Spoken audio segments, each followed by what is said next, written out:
Welcome, everybody. And it's your host, DM Livingston Sporting News, welcoming you all into January the 9th. Is it the 9th? The 10th, Wednesday. Time is flying by. I'm going to keep reminding you guys of this. I remind you this every morning because I don't want you to procrastinate your life away. It's clicking away. If there's things you want to do, get out there and do them. Get out there and get them done. Before we get started, did you see? Wasn't too much going on in sports last night. Handful of games. A little bit of action here, a little bit of action there. The NBA, catastrophe. Blowouts across the board. Teams did not show up. It was quite frankly ugly. But there was one riveting, nail-biting, all the way down to the end, finish out in La La Land versus the team from the Great North. The Toronto Raptors, they went out to La La Land to face AD, LeBron, and the Lakers, and it came down to the wire, 132 to 131. Some controversial calls at the end, a little home cooking on the court, but you can't deny AD's 41 points, 11 boards. Can't deny it. You can't deny LeBron James' 22 points and 12 assists. You cannot deny it. But did you see the Toronto Raptors and 4 players drop 20 plus? Scotty Barnes, Pascal, the new guys from New York, Barrett and Quickly. Either Toronto's offense is really getting better, or the Lakers' defense is horrible. See, I look in between the lines. I don't get caught up in the bottom lines. You gotta look in between the numbers sometimes. So we either have a very secret, dangerous team in the East that no one's gonna pay attention to, because who watched that game last night? Or we're gonna get gassed from the Lakers and they're gonna get pumped by a really good team. Because if you let the Raptors do that to you, what's gonna happen when you face, my goodness, a team with real firepower? No offense, but you know what I'm saying. Look up your career averages. You think I'm saying something wrong about you up in Toronto. So take the compliment for what it's worth. And let's see what happens as we move forward in the NBA. Speaking of the NBA, I'm going to stay right there as we move on this morning. Something's happening tonight. I'm a numbers guy. So the astronomical, the anomaly of this, what are the odds of the scheduling gods that would line up the schedule in a manner that this could play itself out? Tonight we're going to have the best of the best face each other. The number 1 seed in the West, Minnesota Timberwolves, are going to bring their 26 wins to the East Coast to face off against the Boston Celtics and their number 1 seed on the East Coast. Yes, it's a clash of maybe an NBA final previews. I know it sounds crazy, Minnesota and Boston, but as of right now, those are the 2 1 seeds. Boston with their 28 wins, Minnesota with their 26. But we have a parallel to that, yes, because life is about balance. Shout out to Thanos. When you have something on one end of the spectrum, you have to have something on the other end. And what we have on the other end is the 5-win Spurs. Yes, they're playing the 3-win Detroit Pistons tonight. So Detroit, could get you one tonight. I want to know, has this ever happened before? I've been looking, I've been researching. Have you ever had a night where the 2 best teams in the league face each other on the same exact night, the 2 worst teams face each other? I just find that mathematically amusing to me. But the real deal tonight is that at some point in time, we're going to have to start to find out who's real and who's fake. You know what I'm saying? Shout out to Swiss Beats. We're going to have to figure this stuff out because we can't keep just watching games and everyone say, oh, it's the regular season. Oh, it's only January. At some point in time, we're going to have to kick it into high gear. At some point in time, we're going to have to figure out who are the good teams in the NBA. And don't wait till June. Get my hopes up. Miami. Let's get it done this year. Speaking of Miami, we play OKC tonight.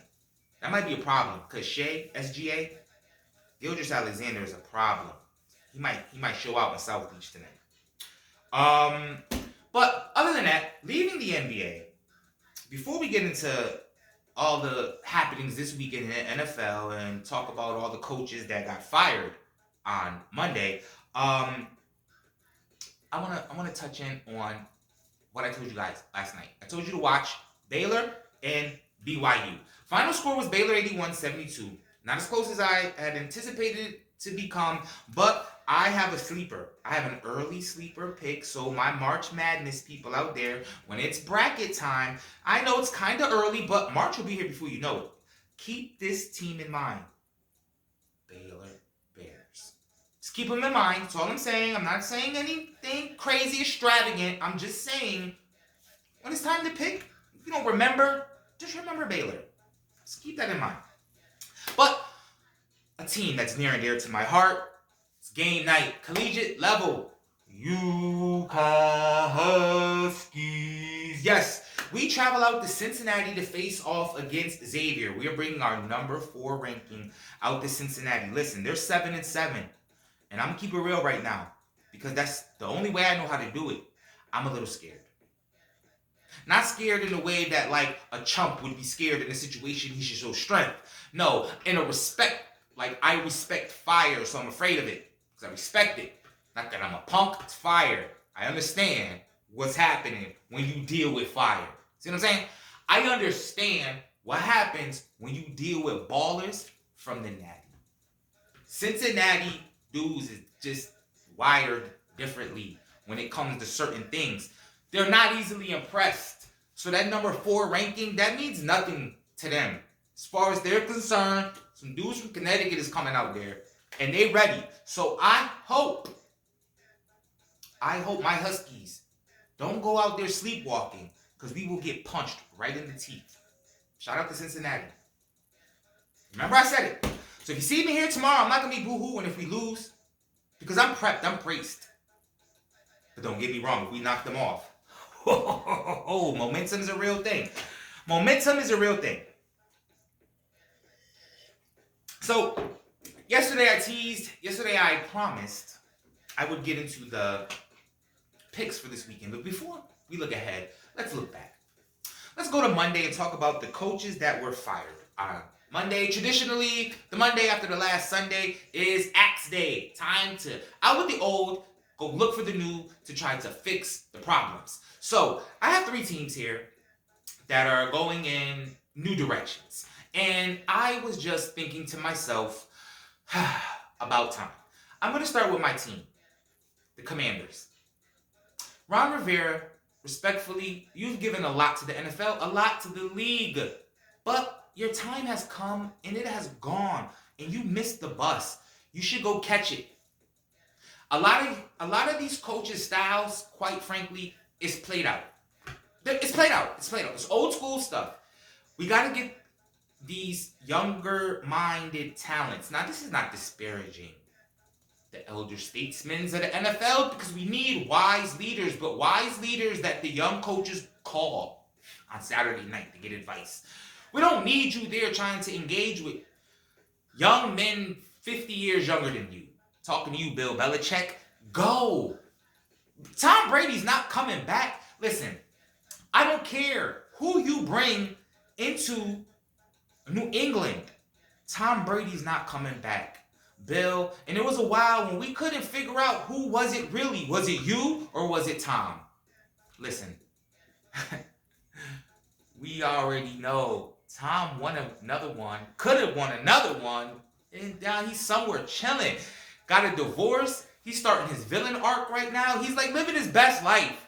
And you like had to lose to the Jets. Somewhere Tom Brady was laughing. I promise you, somewhere inside, Tom Brady was laughing. Just slightly. But nonetheless, the last coach I want to talk about is Tennessee and Mike Vrabel. I think he just had the hype from Belichick. And I think people are starting to realize that when you get a coach that used to be up under Belichick and he becomes your coach, Tom Brady's not coming with that package deal. I just think the Tennessee Titans are finding that out. Respectfully, of course, as always, respectfully. So, now, to the games, as promised. I'm going to keep it quick because it's really straightforward and simple. The Dolphins, as awesome as the season that you had, and you had an awesome season, you are going to lose. And it's a very simple premise. It's going to be single digits. Now, I don't want to hear anything about they only play in Miami. There's players there that aren't from Miami. The Miami Dolphins are 3-7 all time in games under 20 degrees. This is going to be one of the coldest games in their franchise history. They are not winning the game.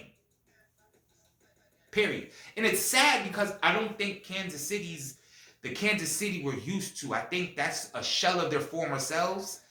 And I just think it's not going to get exposed properly on this weekend coming up. So Kansas City, lock it in. Now, I'm going to skip over the middle game, the Houston-Cleveland game, and I want to get this Buffalo stuff out the way. Buffalo is similar to Kansas City.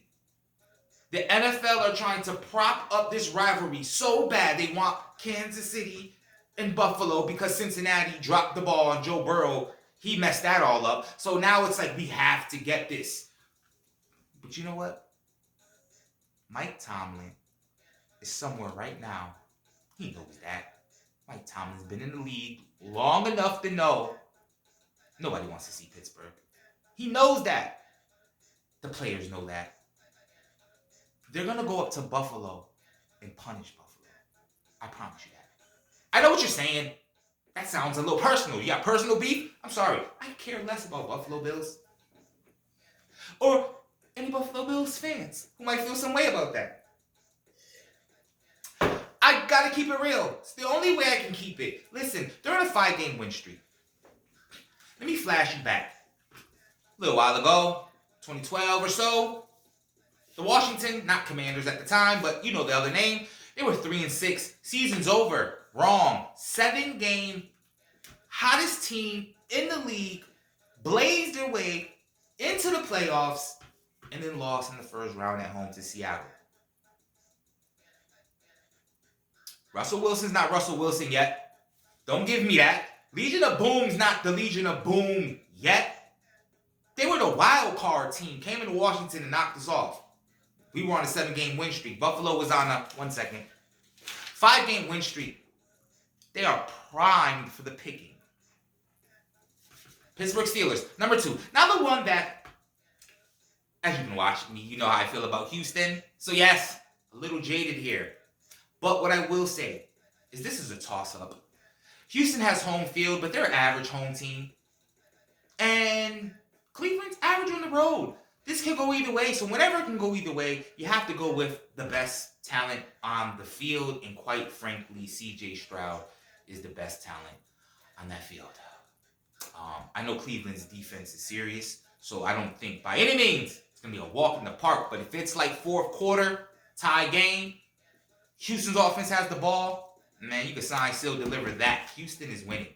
So what I think is going to happen is a lot of these major TV markets, these networks, they're going to be biting their fingers.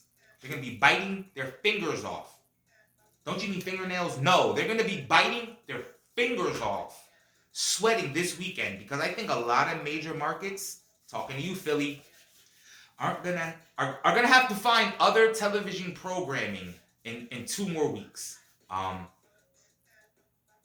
Respectfully, as always, and of course. So today, Wednesday, Hump Day. I appreciate you guys checking in with me each and every day, Monday through Friday. Do not forget Mets Monday. That's coming on Monday. And don't forget, head over to LivingstonSportingNews.com. Just subscribe to the email, and every Friday, let's talk about where I can't get banned. See, it's my own website. I can say what I want. I can get banned here. So if you really want the real deal, you really want my perspectives and how I really feel inside, head over to the website, and we don't have to worry about the powers that be dictating what it is that I say. So with that being said, I'm going to get going. You guys stay safe. The brain teaser. How can I forget? You had 5 fish. You gave 3 of them away. You cooked 1 fish. You let another fish go. What remains? I don't know. But there's a moral in that. There's not always an answer to every question. Sometimes it's the thought that counts. I've been your host, DM Livingston, Livingston Sporting News. I'm going to get going. You guys take it easy. And as always, peace, peace.